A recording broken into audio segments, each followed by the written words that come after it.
Gli elettori hanno scelto un nuovo sindaco, ad Agrigento vince Franco Miccichè.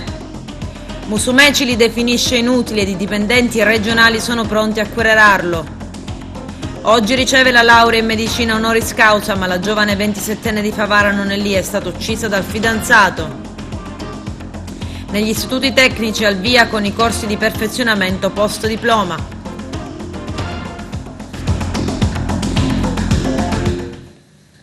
Bentrovati gentili telespettatori al nostro appuntamento con l'informazione in apertura. Parliamo delle amministrative ad Agrigento. Franco Miccichè è il nuovo sindaco, vittoria schiacciante sull'ex primo cittadino Lillo Firetto. Il nostro direttore Arturo Cantella.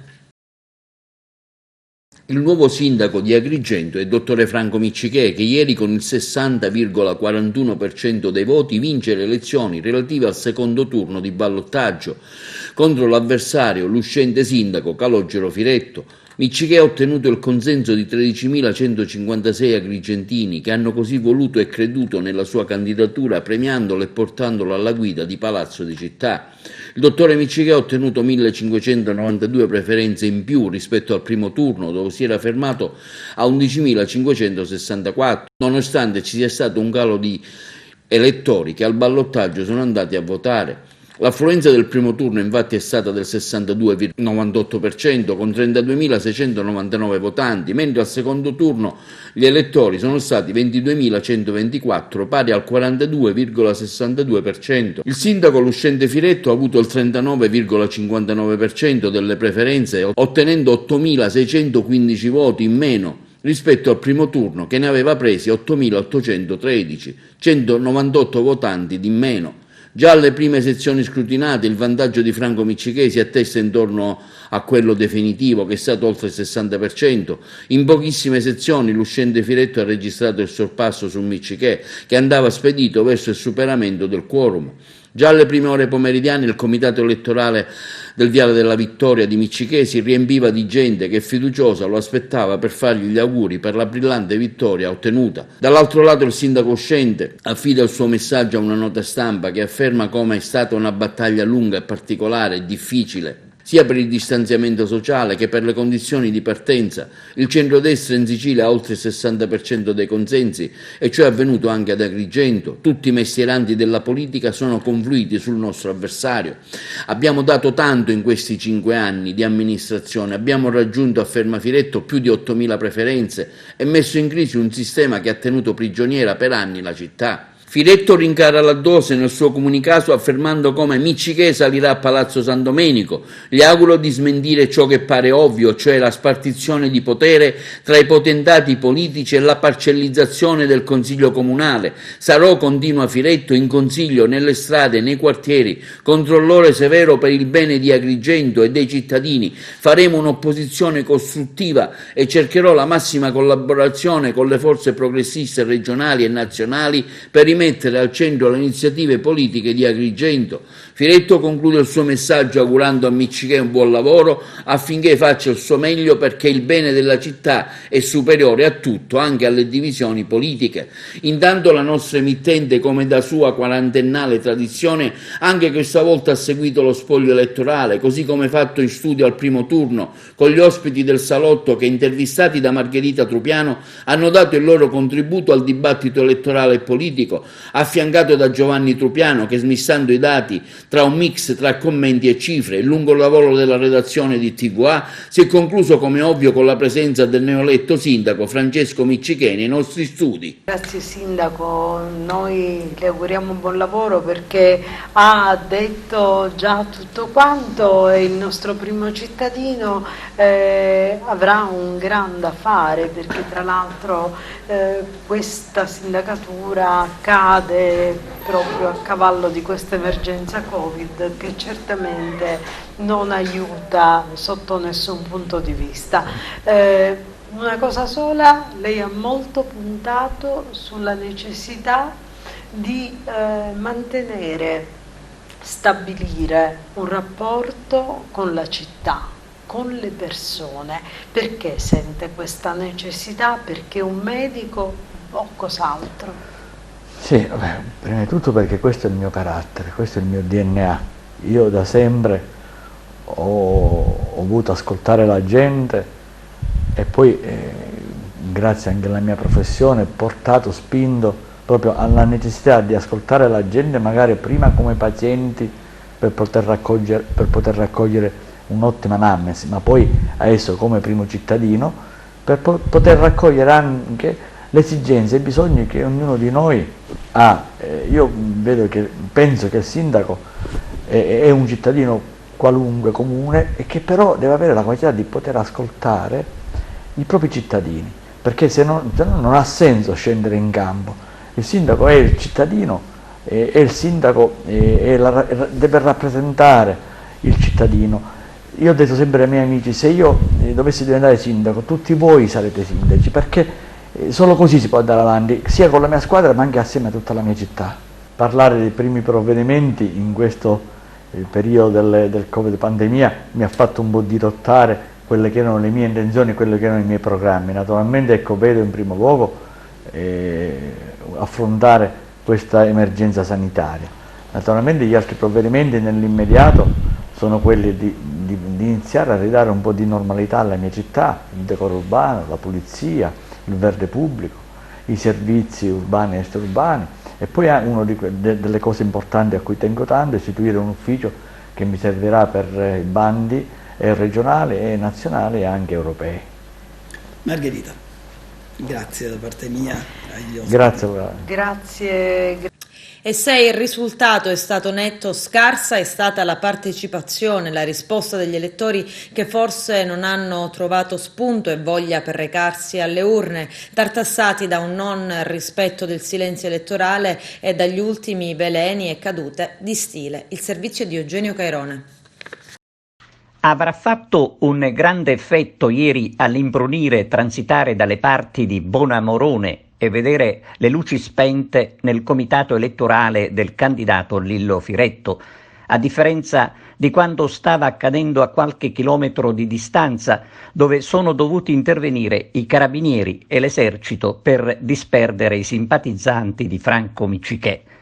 Già al primo turno sembrava cosa fatta, ma si è dovuto attendere il ballottaggio per sancire la volontà degli agrigentini. Ma è stata la vigilia a sancire un comportamento di taluni sostenitori dell'una e dell'altra parte attraverso i social, con commenti assolutamente fuori luogo che hanno tirato in ballo anche le professioni. Adesso è il caso di dire dal ballottaggio al lavoro per la città. Ad attendere il nuovo sindaco c'è un mare di cose che hanno bisogno di intervenire, più o meno urgenti, che hanno bisogno di quella attenzione che non è stata sufficiente a convincere gli elettori, che hanno addirittura disertato le urne, anche se non è stato certo l'astensionismo a favorire il vincitore. Franco Miccichè noi lo abbiamo tante volte definito un agrigentino che ama Agrigento con i fatti. Lo abbiamo ribadito anche in occasione dello scorso Natale, quando ad abbellire la città ci ha pensato ancora lui. Ecco, sono premesse queste che aiutano a sperare. Buon lavoro allora, sindaco. Ed adesso, dopo il ballottaggio, andiamo a conoscere i volti che ricopriranno gli scranni di Aula Sollano e quelli della nuova giunta targata Miccichè. Il nostro direttore Arturo Cantella. Intanto si delinea, dopo il ballottaggio di ieri, sia la nuova giunta di Miccichè che il volto del nuovo consiglio comunale di Agrigento. 4 seggi toccheranno a Cambiamo Rotta e sono Teresa Nobile, Alessandro Sollano, Francesco Alfano e Flavia Contino. 3 a Uniti per la città, nelle persone di Marco Vullo, Angelo Vaccarello e Ilaria Settembrino. 3 vanno a Forza Italia, Simone Gramaglia, Carmelo Cantone e Giovanni Civiltà. 2 a Facciamo Squadra, Davide Cacciatore e Valentina Cirino. 2 a Diventerà Bellissima, Claudia Longi e Roberta Zicari. 2 a Fratelli d'Italia, Gerlando Piparo e Fabio La Felice. 2 seggi ad Andiamo Avanti e sono il dottor Nino Amato e Mario Fontana. 2 seggi a Buongiorno Agrigento, Pietro Vitellaro e Margherita Bruccoleri. 2 ad Agrigento Rinasce sono Nello Amel e Alessia Bongiovi. 1 per Onda, Pasquale Spataro, e l'altro a Calogero Firetto nella qualità di sindaco sconfitto. Nel caso che Firetto dovesse rinunciare al seggio spettante, al sindaco sconfitto entrerebbe il secondo per voti nel movimento Onda, cioè Piero Mirotta. Miciché può contare su una maggioranza di 14 consiglieri comunali su 24. Questa infatti è la prima volta in cui si ha un numero ridotto dei consiglieri che sono scesi da 30 a 24. Gli assessori nominati dalla giunta Miccichè sono Gianni Tuttolomondo, indicato da Diventerà Bellissima, il medico cardiologo Giovanni Vaccaro per la lista Cambiamo Rotta, Costantino Ciulla per Fratelli d'Italia, Gerlando Principato per Facciamo Squadra, indicati in seconda battuta, oltre già quelli designati in primo turno che sono il commercialista Aurelio Trupia, Marco Bullo, Uniti per la Città, Francesco Picarella, scelto direttamente dal primo cittadino, unica donna in amministrazione, la capolista di Vox Italia, Roberta Lala. Siamo con Francesco Picarella, assessore del nuovo sindaco Miccichè. Allora, un commento a caldo su come è andata la campagna elettorale, si aspettava questo risultato? No, una campagna elettorale estenuante, è un anno che materialmente siamo in ballo, abbiamo creduto al progetto di Franco Miccichè, lo abbiamo creduto in prima persona, l'ho creduto anche io personalmente, appunto una campagna elettorale che ha dato sicuramente un risultato che non tutti si aspettavano, ma che in democrazia significa governare, e quindi questo 60% del ballottaggio voluto dagli agrigentini nei confronti di Franco Miccichè ci responsabilizza, ci gratifica, ma ci responsabilizza affinché possiamo provare a rimettere in campo quelle che sono le idee, soprattutto nel mio caso quelle degli imprenditori. Ecco, lei sicuramente si è già prenotato per avere la delega al turismo, una delega importante anche per la sua esperienza. Come sarà capitalizzata questa sua scelta? Ma intanto una delega fortemente voluta da Franco Miccichè di un tecnico al turismo. Ad Agrigento si è sempre parlato del turismo come la panacea di tutti i mali, e adesso naturalmente siamo appunto responsabilizzati a mettere in campo quella che è la nostra esperienza. Io entro nella giunta di Franco Miccichè da tecnico opererò, e naturalmente cercando di organizzare al meglio quello che è il sistema turistico agrigentino, che da troppo tempo non ha avuto una guida, tant'è che è da almeno 8 anni che non c'è l'assessore al turismo, e da qui bisogna partire proprio per ridare dignità a quello che è il settore turistico agrigentino. È vero, siamo in un momento difficile, il nuovo DPCM naturalmente limiterà molto quella che è la possibilità per gli operatori del turismo, ma finalmente siamo qua e comincerò già da domani. Io domani mattina ho già un appuntamento con gli albergatori di Agrigento, ma già in settimana voglio incontrare tutti i settori produttivi di Agrigento, quindi ristoratori, titolari di B&B, negozianti, commercianti di Via Atenea e della città, proprio per provare immediatamente insieme a loro a mettere in campo tutte quelle che sono le nostre esperienze sul settore turistico agrigentino. Ecco, distretto turistico della Valle, Ente Parco, Mudia, tutte carte che si devono sapere giocare. Ecco, come assessore al turismo come intenderà sfruttarle al meglio anche per la città?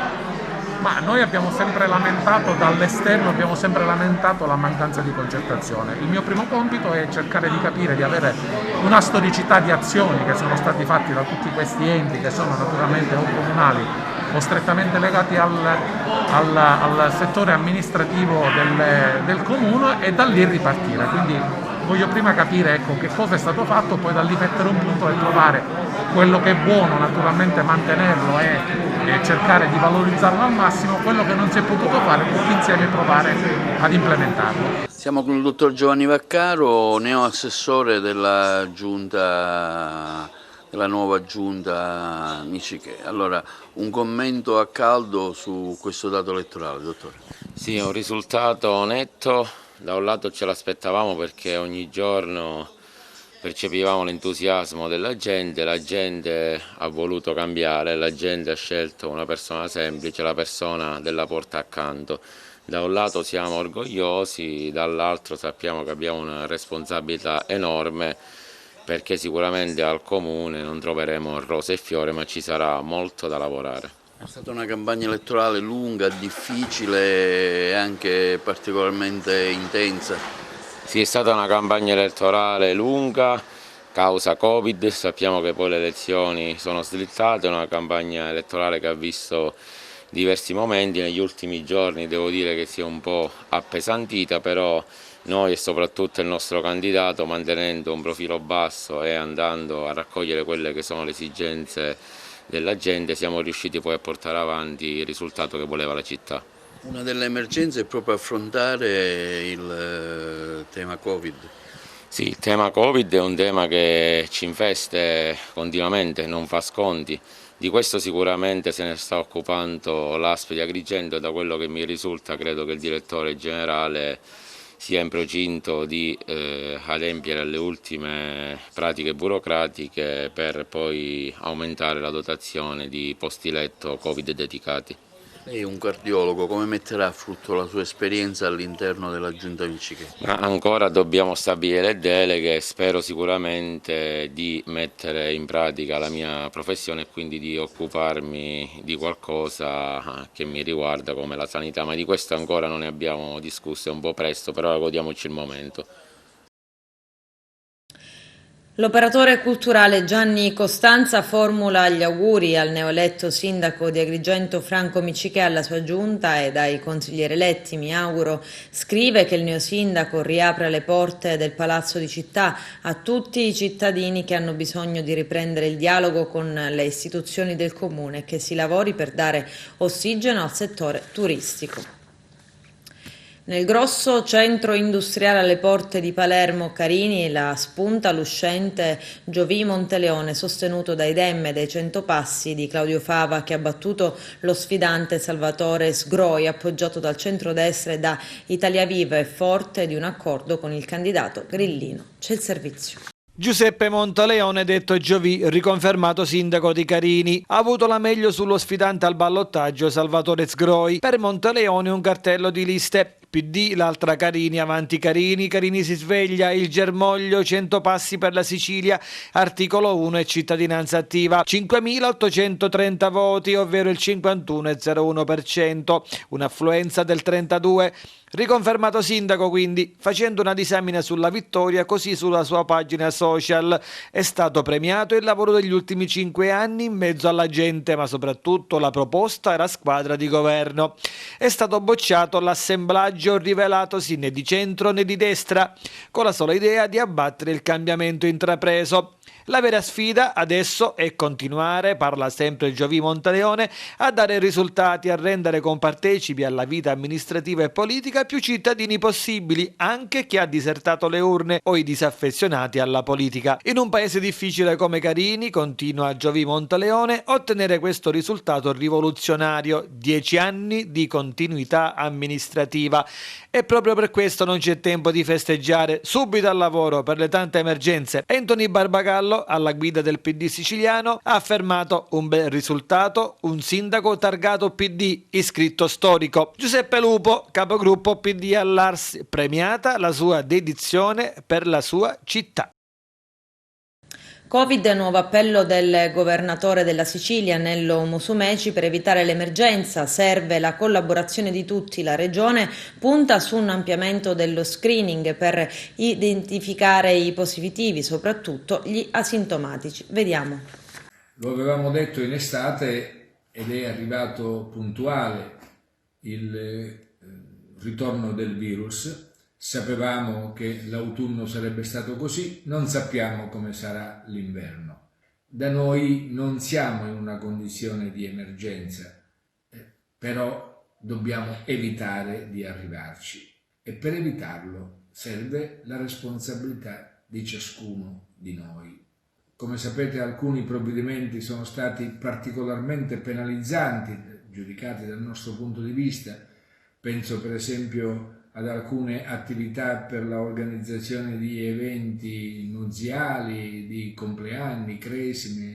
Sappiamo che nei prossimi giorni la situazione non andrà certamente a migliorare in tutta Italia e non soltanto nel nostro paese, perché i mesi invernali sono quelli in cui il virus trova maggiore capacità di adattamento, anzi diventa più virulento.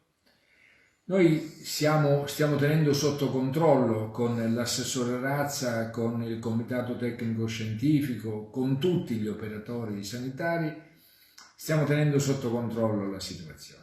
Vi ricordo che siamo stati i primi a ricorrere ai Covid hotel che consentivano e consentono di poter ospitare i pazienti che sono positivi ma che non hanno più bisogno di essere ospitalizzati, che non hanno più bisogno di particolari cure da parte dei medici, ma che non è neanche cauto e prudente dover mandare a casa. E poi c'è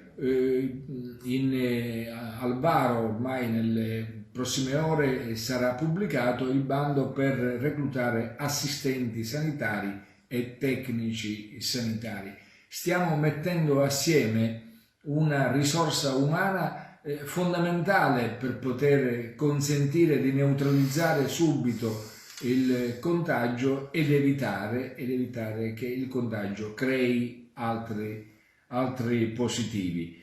Io sono convinto che noi, se manterremo questo spirito non di paura, perché la paura non serve, dobbiamo essere prudenti e al tempo stesso dobbiamo sforzarci di condurre una vita quasi normale, perché quando si è in guerra, e questa è una guerra, non si può pensare di condurre una vita normale. Presto ne usciremo, è indubbio questo, e dobbiamo uscirne con il minor danno possibile. Quindi non mi stanco mai di chiedere un sacrificio in più alla comunità siciliana. So che è fastidioso per tanti motivi. Poco fa una mamma mi diceva: ma è necessario che mio figlio venga fatto il tampone con quell'astuccio che penetra nel naso fino a toccare la faringe? E certo, è fastidioso anche quello, lo dico da padre e da nonno.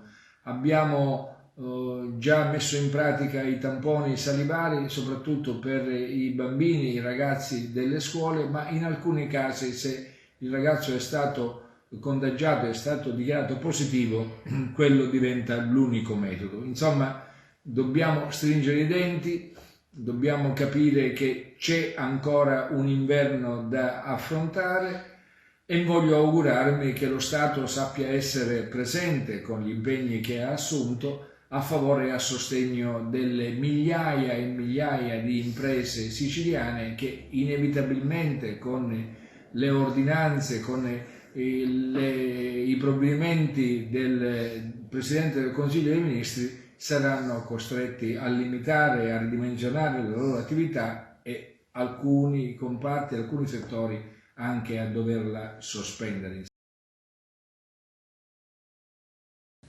5 giorni fa il presidente della regione, Nello Musumeci, aveva definito il 70% dei dipendenti della regione inutile alla funzione programmatica. Adesso i regionali preparano l'offensiva, i dipendenti vogliono querelare il governatore siciliano Musumeci. Giovedì è fissata l'assemblea dei lavoratori per la raccolta delle adesioni della querela. Ogni dipendente munito di mascherine e documento di identità potrà porre la sua firma alla querela, che sarà autenticata dall'avvocato. Lo scorso 31 marzo a Furci Siculo, nel Messinese, veniva uccisa dal fidanzato Antonio De Pace Lorena 40, 27 anni, studentessa di Favara all'ultimo anno di medicina. Le mancavano appena 6 mesi per conquistare una laurea che inseguiva con tutte le sue forze, ma la tesi di laurea che Lorena aveva quasi ultimato non è rimasta su uno scaffale. Le amiche e colleghe di Lorena l'hanno completata in questi mesi con grande amore. Questa mattina a Lorena viene conferita la laurea honoris causa in medicina. Vediamo il momento della proclamazione e della commozione per aver davanti una sedia vuota.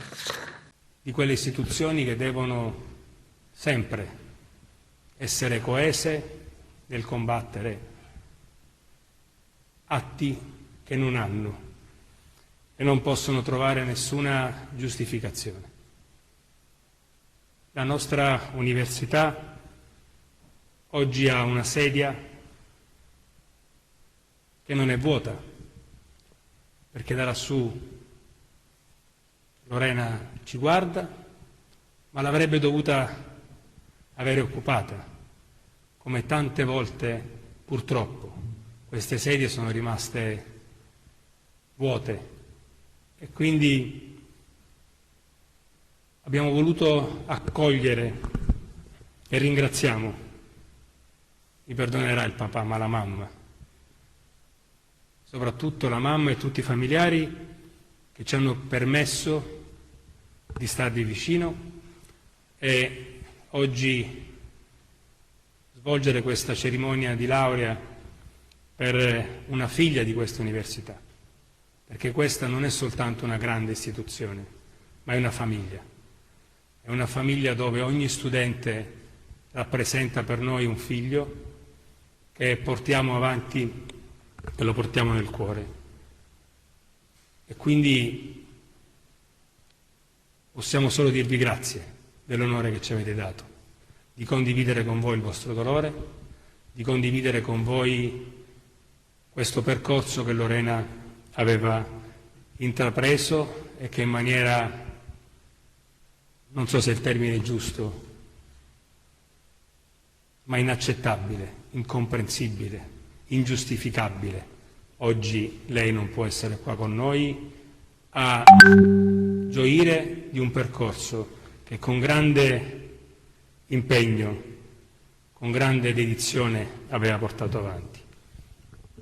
E quindi nell'aprire questa cerimonia di laurea chiedo all'amica di Lorena, la dottoressa Vittoria Patorno, di avvicinarsi al podio per discutere lei questa tesi che Lorena aveva preparato, che ha dal titolo Le immunodeficienze selettive, la candidiasi monocutanea cronica. E chiedo, prima di dare la parola alla dottoressa Vittoria Patorno, al relatore della tesi, al professor Carmelo Salpietro, di introdurre il profilo non solo scientifico ma anche umano di Lorena. Grazie Magnifico. Prima di entrare nel dettaglio della tesi, consentitemi di condividere col magnifico rettore, con la commissione, con i familiari di Lorena che ho avuto il piacere di conoscere stamattina, già avevo sentito la mamma in precedenza, ma anche con gli amici, con i colleghi, con tutti voi, qualche ricordo di Lorena, qualche ricordo che nella ricostruzione di questi mesi è stato scolpito nella mia mente e nel mio cuore in maniera indelebile. Io ho conosciuto Lorena circa un anno fa, esattamente il 16 di ottobre del 2019. Dopo un raccordo telefonico si è presentata con la domanda pronta per fare l'internato da noi. È stata subito accolta e devo dire, cosa che non capita con tutti gli interni, dall'indomani era quasi sempre presente nel nostro reparto. Ha subito simpatizzato, è entrata subito in sinergia con i medici del reparto, con gli specializzanti, con le infermiere, con le mamme dei piccoli pazienti e con i piccoli pazienti, per la sua empatia, per la sua spontaneità, per il suo entusiasmo. L'inerzia da parte del Comune nello riparare le buche è stata evidente, quel dissesto era stato segnalato e nessuno si è premurato di ripararlo, di fare collocare un cartello che avvisasse della sua presenza. Il sostituto procuratore generale di Palermo chiede la conferma del verdetto di primo grado al processo per la morte della 24enne Chiara Lamendola, avvenuta a causa di un incidente il 30 dicembre del 2013 al viale Cavarelli Magazzeni ad Agrigento. La tragedia che ha scosso la città sarebbe avvenuta, secondo quanto ha accertato il processo di primo grado, a causa di una buca. Il giudice Giuseppe Miceli il 12 luglio del 2018 ha condannato a 1 anno di reclusione per omicidio colposo il dirigente dell'ufficio tecnico del comune di Agrigento, Giuseppe Principato, e il responsabile del servizio di viabilità Gaspare Triassi. La ragazza, in particolare, secondo quanto ha accertato il processo, avrebbe perso il controllo del suo scooter Scarabeo per colpa della buca, finendo sotto le ruote di un'auto che proveniva dalla direzione opposta. La povera Chiara è morta sul colpo prima ancora che arrivassero i soccorsi. Adesso c'è la pubblicità, tra poco vi aspetto. Inchiesta Passepartout, rinviato a giudizio il deputato Giusio Occhionero, mentre Nicosia è in abbreviato. I dettagli nel servizio. Sarà processata per falso la deputata di Italia Viva Giusy Occhionero, a deciderlo il GUP di Palermo Fabio Pilato. La parlamentare avrebbe fatto passare il radicale Antonello Nicosia, poi arrestato per mafia e allora conosciuto solo telefonicamente per suo assistente, consentendogli di entrare con lei nelle carceri senza autorizzazione di avere rapporti diretti con i boss. Solo in un secondo momento, dopo 3 ispezioni in istituti di pena siciliani, 2 avrebbero formalizzato il rapporto di collaborazione. Nicosia, coimputato della Occhionero, accusato di falso aggravato e associazione mafiosa, ha scelto il rito abbreviato come il boss di Sciacca, Accursio di Mino e Paolo e Luigi Ciaccio, che rispondono di favoreggiamento, rinviato a giudizio come Occhionero Massimiliano Mandracchia, anche lui imputato di favoreggiamento, come chiedevano i PM Geri Ferrara e Francesca Dessì. Dall'inchiesta è emerso che oltre a progettare estorsioni, omicidi, Nicosia, attivista radicale, sedicente docente universitario da anni impegnato in battaglia e difesa dei detenuti, entrava e usciva dalle carceri incontrando anche capimafia al 41 bis, proprio grazie alla collaborazione Occhionero. I 2 si erano conosciuti tramite radicali italiani. Il 21 dicembre, dopo aver avuto con Nicosia solo contatti telefonici, la deputata è arrivata a Palermo, ha incontrato Nicosia, con cui è andata immediatamente a fare un'ispezione al carcere Pagliarelli. All'ingresso ha dichiarato che era un suo collaboratore, circostanza, hanno accertato e PM anche attraverso indagini alla Camera, falsa. All'epoca infatti nessun rapporto di lavoro era stato formalizzato. Il giorno successivo i 2 hanno fatto con le stesse modalità visite nelle carceri di Agrigento e Sciacca. Ai PM, che in principio l'hanno sentita come persona informata sui fatti, la donna ha detto di non aver avuto contezza della doppia personalità di Nicosia, formalmente paladino dei diritti dei carcerati, di fatto uomo d'onore che portava all'esterno i messaggi del boss. La difesa della deputata dice, nel precisare con fermezza che la nostra assistita, l'onorevole Giuseppina Occhionero, è del tutto estranea ad addebiti relativi a contesti mafiosi. Siamo fermamente convinti che il GUP aveva oggi tutti gli elementi di fatto e di diritto per emettere una sentenza di non luogo a procedere. Illustreremo le nostre ragioni davanti al giudice monocratico che siamo certi darà atto della assoluta laicità della condotta posta in essere dalla nostra assistita. Così infatti gli avvocati Giovanni Bruno e Giovanni Di Benedetto. La Sicilia all'avanguardia nell'istruzione degli istituti tecnici superiori, al via nuovi percorsi di specializzazione tecnica post-diploma. Il nostro direttore Arturo Cantella. 6 nuove fondazioni denominate ITS, Istituti Tecnici Superiori, istituite in Sicilia grazie all'approvazione del piano triennale per l'offerta formativa da parte della Giunta regionale della Regione Siciliana. Si tratta di nuovi percorsi di specializzazione tecnica post-diploma che si aggiungono ai 5 già esistenti, pensati e realizzati nell'area della Sicilia, considerate prioritaria per la crescita economica della regione. I corsi cofinanziati dal Fondo Sociale Europeo nell'ambito della programmazione 2014-2020 con la regia dell'assessorato alla formazione professionale e all'istruzione consentono di acquisire il diploma di tecnico superiore equivalente al 5° livello del quadro europeo delle qualifiche. Tra le new entry, i corsi biennali agroduro e agrolatte a cura delle fondazioni ITS Sicani di Bivona, nella nostra provincia, finalizzati alla specializzazione nel settore della cerealicoltura e l'alta qualificazione professionale nell'ambito lattiero-caseario. Per accedere ai corsi con frequenza obbligatoria bisogna avere conseguito il diploma di scuola media superiore. Oltre alle ore di lezione sono previsti anche i tirocini presso varie aziende. ITS, un acronimo non conosciuto da molti, ma una straordinaria possibilità di futuro e di progetto per i nostri giovani. Abbiamo voluto implementare e rafforzare il sistema degli ITS in Sicilia, partiti da 5 ITS e oggi siamo a 11 ITS, con una percentuale di sbocco occupazionale particolarmente alta, molto vicina alle punte nazionali dell'85-90%. Ogni ITS ha una sua tematica, l'agroalimentare, il navale, l'agricoltura, la meccatronica. Si tratta di strumenti moderni che le società più evolute hanno largamente adottato e che noi oggi proponiamo ai giovani siciliani, ma l'importante è fare della formazione, della cultura, dell'apprendimento la base del proprio percorso professionale e il lancio vero, autentico, importante verso il futuro. Vi aspettiamo anche solo per visitarli negli ITS della Sicilia. Sopralluogo del vice ministro ai trasporti Giancarlo Cancelleri nel cantiere per la strada statale 640 all'Agrigento Caltanissette, assicura tutto finito entro dicembre 2022. Vediamo.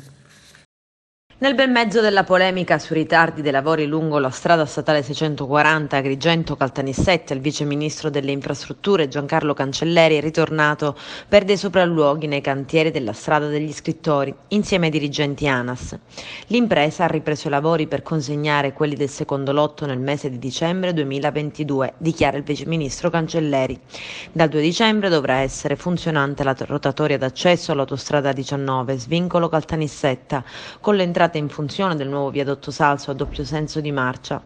Entro la fine di gennaio avremo la percorrenza ininterrotta sulla statale 640 fino alla rotatoria via Borromans. Sono questi i segnali che ci attendiamo da CMC di Ravenna.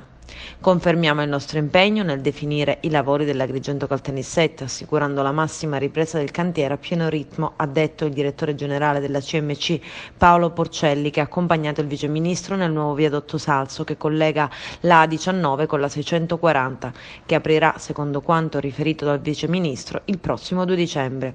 CMC non ha mai lasciato opere incompiute, ma riteniamo necessario l'impegno di tutte le parti interessate affinché, conclude, si possa procedere nei lavori come da cronoprogramma e consegnare al territorio una strada sicura ed efficiente. E invece c'è chi dice no alle infrastrutture, come Inoponte. Vediamo. Il ponte sicuramente non è la soluzione dei problemi di questo territorio, l'abbiamo sempre detto.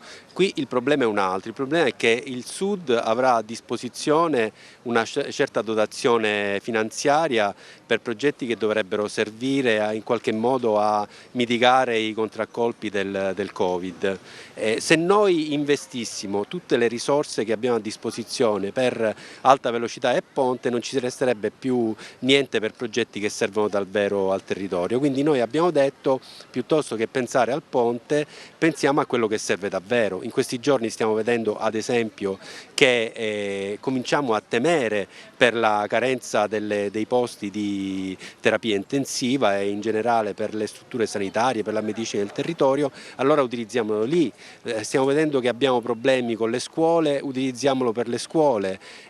La nostra idea è esattamente utilizzare questi fondi per infrastrutturare il territorio in maniera tale che il Sud possa ancora avere un futuro. Invece in questo modo mettiamo tutto in un'opera molto piccola che sostanzialmente non serve a niente e che alla fine serve a ingrassare le tasche dei soliti padroni del cemento. Un'opera del genere però creerebbe posti di lavoro, non ne volete posti di lavoro voi?